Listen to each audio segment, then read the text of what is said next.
appalling is when Oakley was kicked out a couple of days later. Spreewell monkey ass come sit down. Man, don't talk about Spree, man. That was my guy, man. I like Spree, man. He came out of nowhere, and now he has courtside seats. I like it. Was a PR move, of course. You know, it was.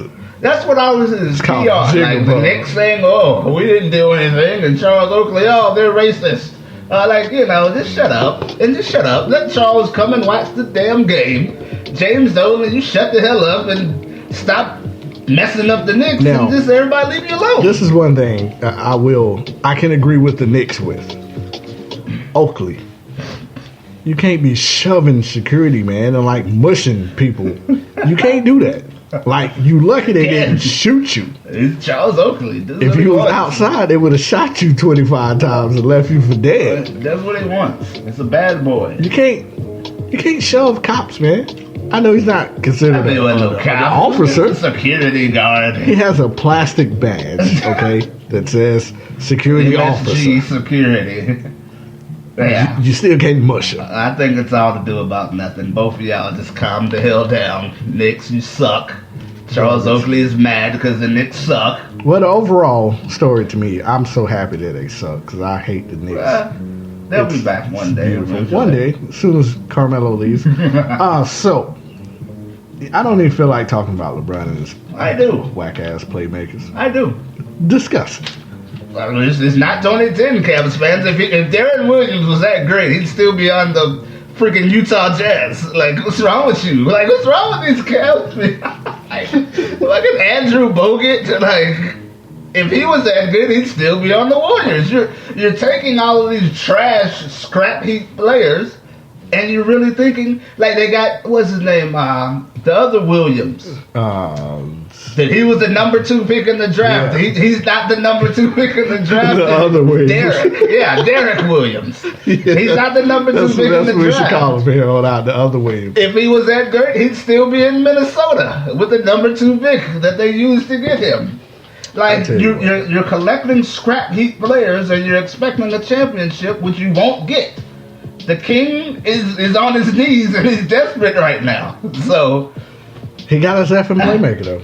He's not a playmaker. I guess. He's a point guard. He's a playmaker. And compared to Kyrie playing the point, anything is pretty much an upgrade. Is Darren Williams an upgrade from Dellavedova? He doesn't play defense. He's an upgrade on the offensive side. It's not even offense. He's an upgrade as far as like running an offense. That's all LeBron wanted.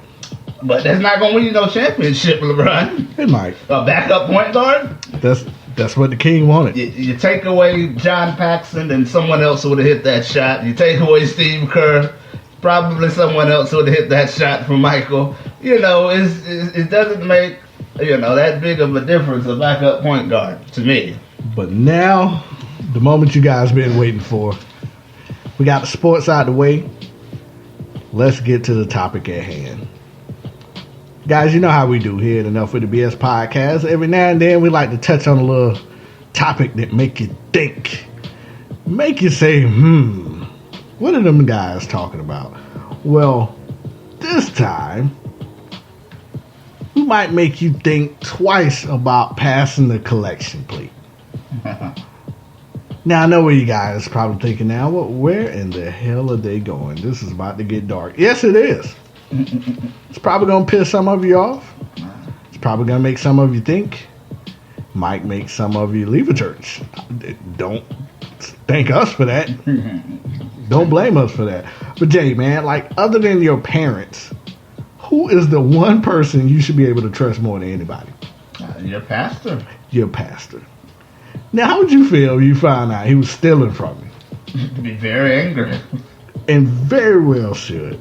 And that's the topics, what we're going to discuss and kick everything off. Now, I want to mainly focus on the churches that should be helping out these communities, because that's what it's all about. That's what church is for, right? Yeah. To help out the community. Now, what if I say, they're getting all these funds, but none of the funds are helping out the communities? Where are they going? As usual, Jay, I'm going to do a lot of reading. Okay. we're also gonna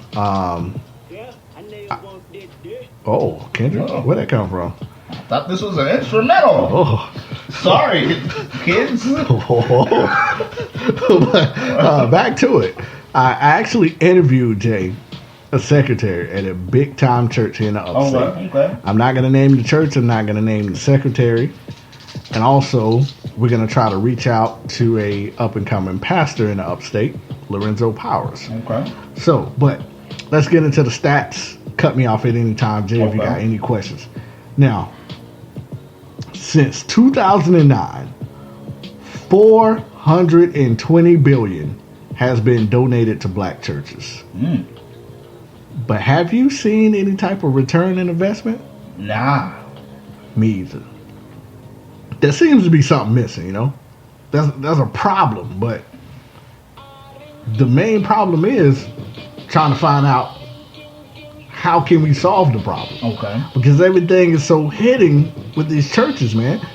Churches are really considered a non-profit organization. They're within that category. Okay. But unlike non-profits, churches don't have to provide proof of where the funds go. This is where things get a little shaky. Fraud almost goes unreported to non-profit organizations, just in fear that they don't want to upset the people who's making a donation. Yeah. Because of course, I mean, think about it. You putting money into a non-profit organization, thinking it's helping a cause, Yeah. and then you find out someone's stealing. What's going to happen? You're going to stop donating. Exactly. Pretty much. Now, what I researched is 95% of theft within non-profit organization goes unreported. Wow. That's damn near all of it. I mean, 95% you can really pretty much say it. But now, non-profits are, for the most part required to submit what's called an annual report, which allows your donors to actually see where the funds are going. So, you can request for one of these and be like, oh, okay, that's the $200 million I donated. That's what it built this. All right, now I feel a little better. Churches don't have to do that. Exempt. Now, yeah, that's the key word. They are exempt from this tax code, which makes it very easy to hide where the money is coming and going.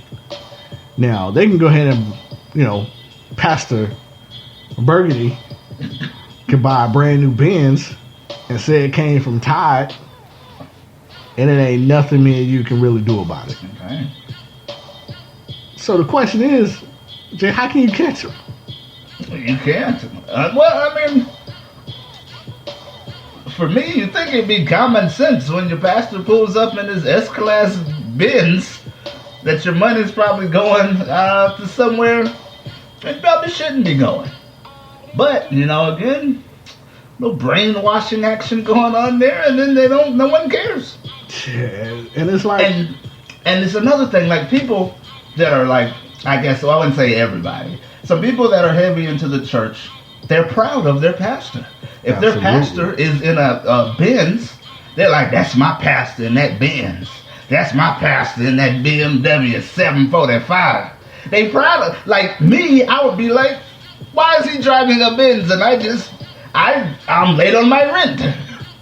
But he's driving a Benz. Preach. But like people want to feel like they're a part of that. When your pastor drives a Benz, you think you drive a Benz, and you don't. He's taking your money and paying on that Benz. That's what he's doing. But it's something it starts when they're little and it just it builds hits all in the their way head. up. Yeah. And I mean, you can try to talk to the bookkeeper, Oh. but the majority of them, they of course gonna defend them. Yeah. Like who? Yeah, what They're pretty bookkeeper? much non-existent. Exactly. One of these interviews that I'm gonna play later in the show actually breaks that down. It's one of the preachers who got caught stealing money from the church and went to court about it. Yeah. And he's getting questioned by one of the judges. We're gonna play that later on in the show. But now some people will step up, like the bookkeeper of Catholic priest Reverend Michael Jude Fay, who stole 1.3 million from the congregation collections. Now he was caught by the bookkeeper and the assistant principal at another church. Okay. They tried to alert the pastors at his church, of course, but nothing happened. Swept water up under the rug. Holy water under the rug. So they hired pretty much a private investigator and took the case to the local authorities.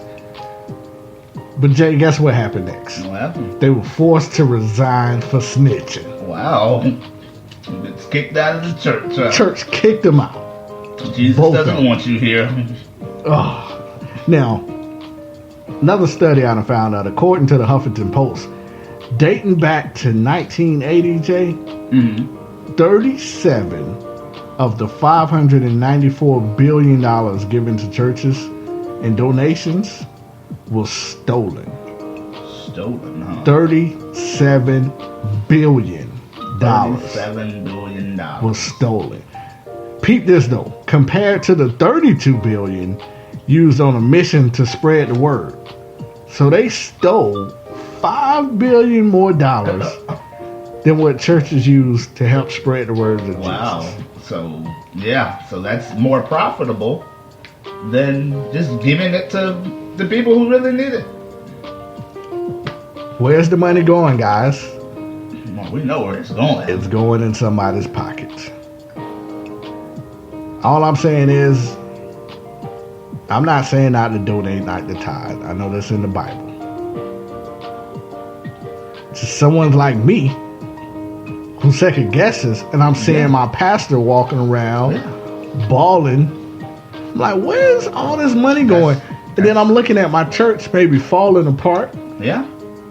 I'm looking at Miss Bertha, who's about to have a heart transplant but don't have the insurance. Exactly.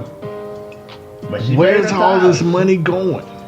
And this is another thing. You said second guessing. They don't like second guessing. If you're second guessing, you're out of the church, buddy. We Out. we don't need you in there second guessing our pastor.